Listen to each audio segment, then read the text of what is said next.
Tonight, we talk about that time Gibson brought Epiphone back to the USA the first time. Welcome back, Troglodytes, to your daily dose of guitar information, the Trogly's Guitar Show. Back in the day, Epiphone was a big competition against Gibson, until eventually Gibson buys them out and starts making their own competition, and eventually use them as their import brand. Now that's a bit of an abbreviated history, but in the 80s, starting around 1982, they decide to bring these things back to the USA. This is the Epiphone Spirit model. It's kind of like the 50s DC Juniors, except for made a little bit fancier, but there's so many different versions of these. So at launch, the new Epiphone USAs consisted of 3 different models. You had the map guitars, which were used as a promo saying, hey, Epiphone's made in USA again. And then you had the Spirit as well as the Special. The Special was an SG body shape. It had 2 humbuckers, wrap tailpiece, whereas the Spirit came in so many different variations. There's an unbound 1 pickup and 2 pickup version, as well as an upgraded figured maple cap 1 pickup and 2 pickup. However, a fun part of the Gibson's history here is those models didn't sell too well, so they eventually decided to bring them back under the Gibson branding. In fact, sometimes already completed Epiphone ones, they just slap the decal right over, and then over time, the Epiphone outline starts to show up. I really want one of those. And then we saw similar things under the Gibson name. However, we also had the XPL series, which put Explorer headstocks on those. But I'm excited to actually check out one of these Epiphone ones, because some of them are so highly spec'd, you can find many different body woods, but this particular version, I don't normally associate with being the figure top and having the binding. There's fewer of these out there, because most of those were the Gibson branded ones, as far as I understand it.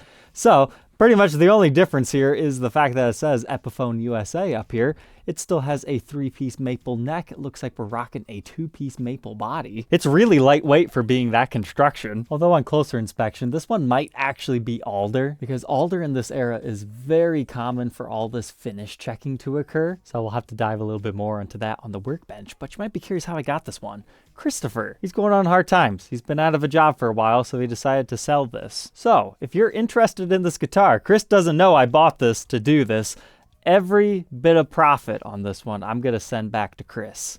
So hopefully that will help him. This one has a few replaced parts, but it's still looking like a very nice quality guitar. I mean, at first I see a couple of screws are missing there. Hopefully those are still the original Tim Shaw PAFs. Those are worth quite a bit on their own. Looks like our toggle switch has been messed with. It's had a couple of different tuner sets on here. We can see the evidences of that on the back. Somebody's toyed around with doing additional strap buttons. But all things considered, it's looking pretty good. And it's even got a Gibson case that has clearly been rehabbed over the years. Looks like our handle was splitting apart, so somebody just sank a couple of rivets into it. Okay, that works. Might have stole this neck block from a different case, but it does the job. But even though this one hasn't been highly polished yet, that has such a very nice active and moving top and a really cool streaky rosewood fretboard. To learn more about this one, let's go ahead and throw it over onto the Workbench to take an individual look at its parts and specs.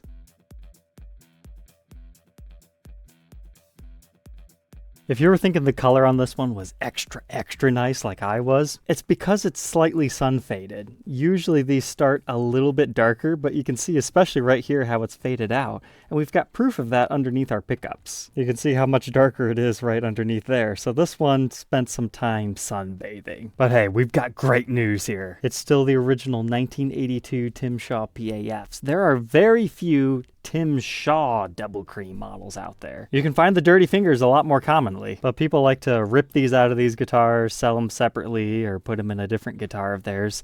Just on their own, you can expect to get around $800 for this set of pickups, believe it or not. But looking inside here, it was definitely my second thought, because we can see our long neck tenon, which is definitely maple. But looking at that kind of ashy gray color for the body, there's no way that's maple. That is definitely alder. But in our bridge pickup cavity, we can see ASB, which stands for Antique Sunburst, just like those Spotlight specials we've documented so many of. And then back in our neck pickup cavity, we've got somebody's name. May, M-A-E. Builders would sign off with their current girlfriend's name. You find that quite often in the 80s. But take a look at your other areas, how dark it initially started, especially right here. It's not just the dark areas that have faded out. Even the honey started a lot darker, as you can see underneath our bridge. As far as the readings within the circuit, the bridge is 8.63 k ohms, neck position 8.17, and then the middle at about 4.2.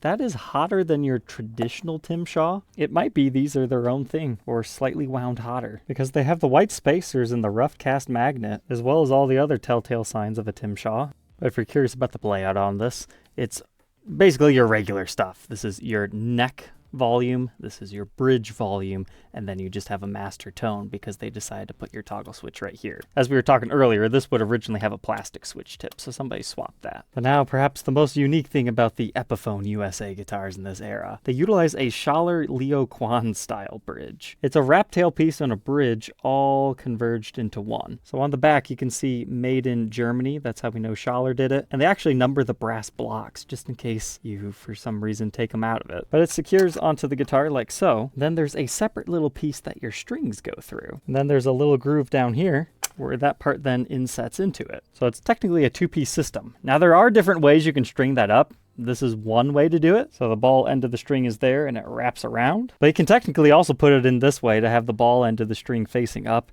and then wrap it around. However, I don't believe that's the intended method. I'd say this looks a little cleaner.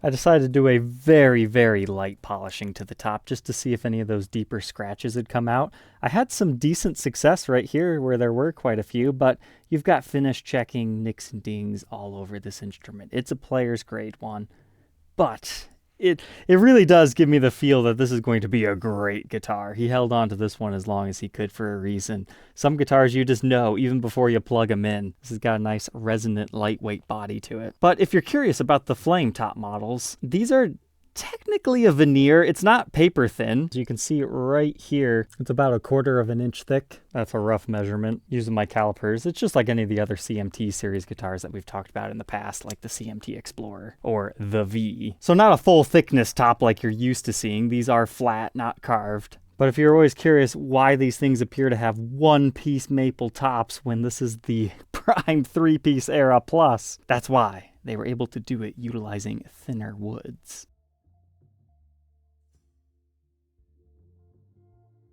But moving on from our maple top with alder body, we've got that 3-piece maple neck. And again, with our beautiful rosewood fretboard.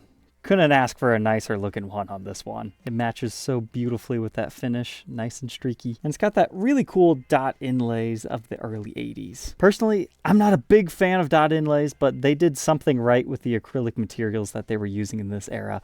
It especially looks good on like the studio standards and customs when they get binding too. Looks like the frets are in pretty decent shape as well. I measure a 1.7 inch nut width, increasing to 2.05 at the 12th. Pretty skinny first fret neck depth, 0.78, and increases to about 0.95 at the 12th. There's a look at that neck profile at the first fret and the 12th fret. You can see it's just a C shape, but it gets a little bit more of a hump as you go up. I measure a typical 24 3/4 inch scale, and I measure closer to a 10 inch fretboard radius on this one.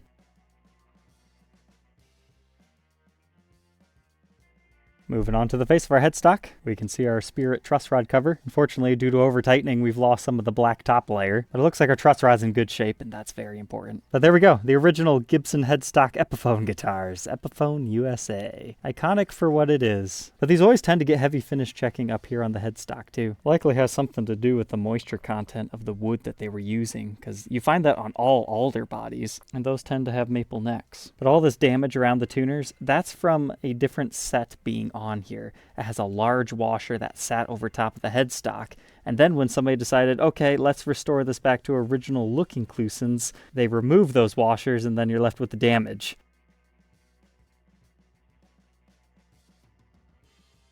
But now we can move on to the backside. I can see that very visible center seam line right here. But the reason why at first I thought it was maple was because of the wood grain right here. That little waviness matches really good with what you find on most maples. I thought, hey, the color actually looks fairly even. But again, once you see the bare wood, it's got that telltale greenish hint to it. Thankfully, I'm surprised. I thought for sure maybe somebody had messed with those pickups since we lost the screws. But no, that actually all looks stock to me. Looks like 49th week of 1981 dated pot right there. Similar over here, just kind of covered. And sadly, no way to read that one. But it's kind of cool how they have to recess the body just a little bit right there for our L-style toggle switch. And just like the face of the headstock, this has got finish checking all over the back of it, as well as nicks and dings, scratches, a little bit of buckle worming down there, but far from the worst I've seen. Cosmetically, this is definitely the worst area.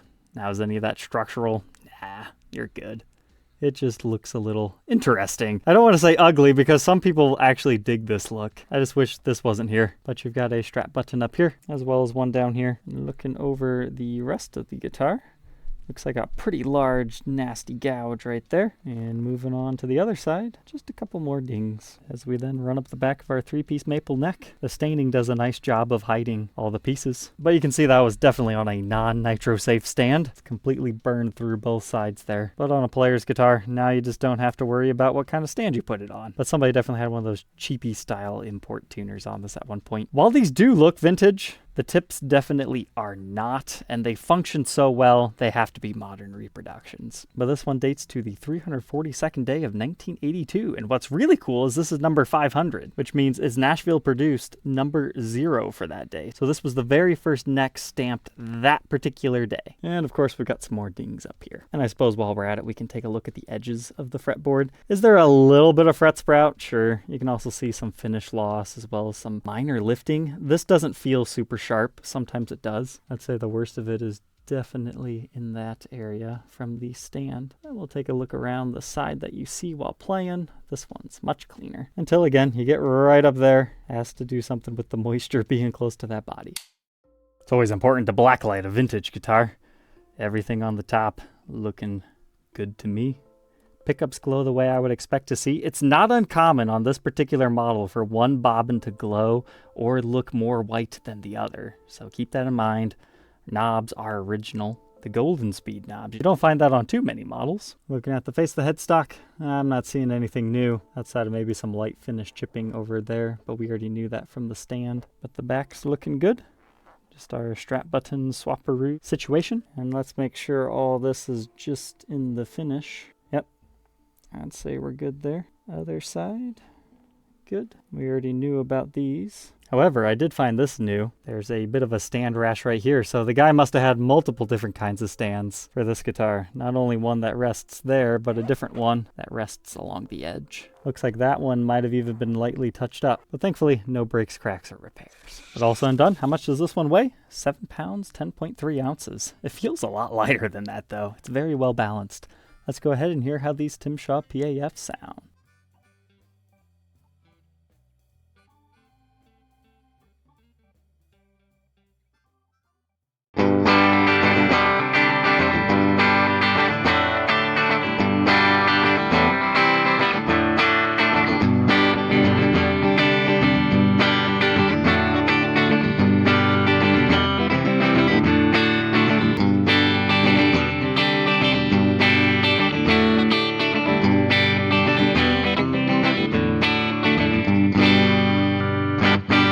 Got a little bit of a country twang to it.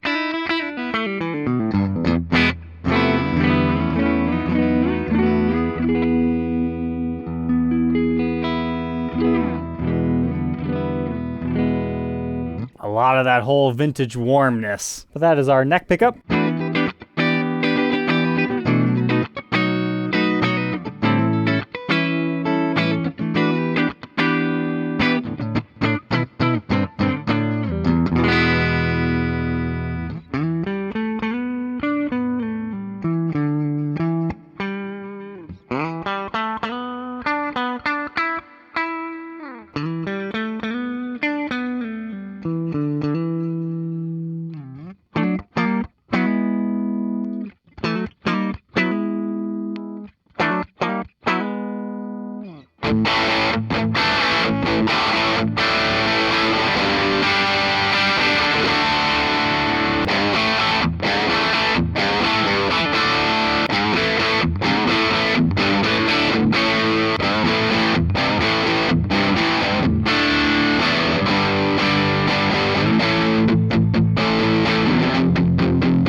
A lot of times neck pickups get muddy. This one just maintains that warm roundedness.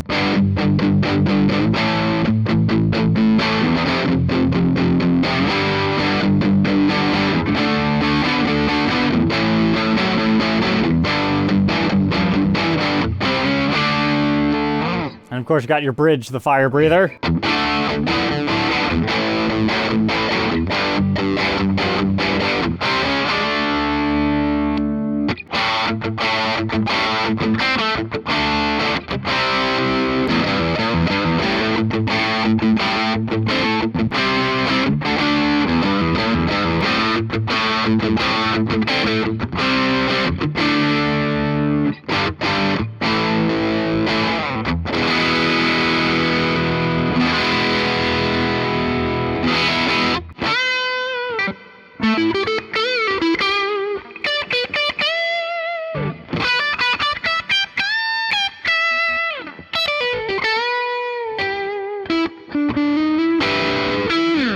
So far, that's pretty much the only con. It has the typical really low, wide frets of the era. It's not necessarily that they're worn down, that's just how Gibson was doing them back then. So doing a huge bend, you can really feel your finger drag on the fretboard. Now, if you're used to this style of frets, it's fine, but I could see how a lot of people coming off of a modern day guitar, like that Schecter we just reviewed, yeah, this is a little bit different, but works great for rhythm stuff. As you won't accidentally bend it out of tune. Not as easy to do anyway.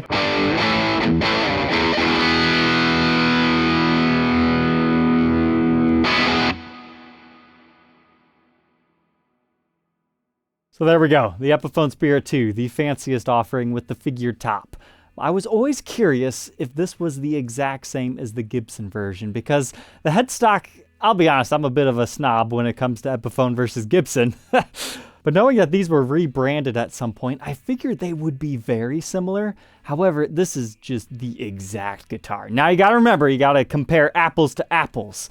If you don't have the figured top and the binding, yes, it is significantly different and you probably shouldn't pay as much as the Gibson version. However, when it's like this, I could see why somebody might like this, because everybody's going to look at your headstock and go, Epiphone USA, what is going on there? There's a few times in Gibson's history where they have used the Gibson open book headstock shape. Past this point in the 80s, I believe there was another run in the 90s, but we'll have to talk about that another day. And then obviously we know about the Epiphone inspired by Gibson Custom Shops built yet today. You can check out any of these episodes. But overall, if you can get along with low, wide frets, I don't see why you wouldn't like one of these if you're a double cut fan. I thought this one played very nicely, very well balanced. It's been modified in a few key areas to make it a better player today, like with our tuners. But if you're interested in being the next owner of this one, again, all proceeds of this one will end up going back to the unemployed owner, because sometimes people need some help.